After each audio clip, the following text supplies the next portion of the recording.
Actually நம்ம பொசசிவ்னஸ்னாலே அது என்னோடது, அதனால அவங்க அப்படி பண்றாங்க, கியூட்டா தானே இருக்கு, பொசசிவ்னஸ் கூட கியூட் தான் அந்த மாதிரி நினைச்சிட்டு இருப்போம்.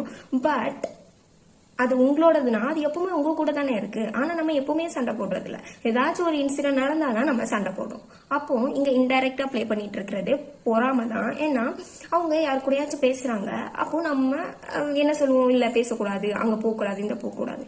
அப்பெல்லாம் நம்ம என்ன நினைப்போம், இல்ல அவங்க நம்ம கூட மட்டுமே இருக்கணுங்கிறதுக்காக அப்படி சொல்றாங்க. ஆனா இன்டைரக்டா அங்க சொல்ல வர்றது என்னன்னா, அவங்களுக்கு இப்படி ஒரு நல்ல ஃப்ரெண்ட்ஸ் இருக்காங்களே, நமக்கு இல்லையே, அந்த மாதிரி ஒரு பொறாமை தான்.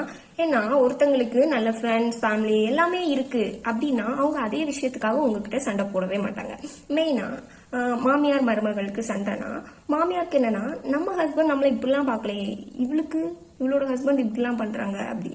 அப்போ மருமகளுக்கு என்னன்னா, நம்ம அம்மா நம்மளை இப்படி விழுந்து விழுந்து கவனிக்க நம்ம கூட இல்லையே, இவங்க கூட இருக்காங்க, கவனிக்கிறாங்க, அந்த மாதிரி. அப்ப ஏன் சண்டை வருதுன்னா, எனக்கு கிடைக்காத அந்த ஒரு ஹாப்பினஸ் அவங்களுக்கும் கிடைக்க கூடாது.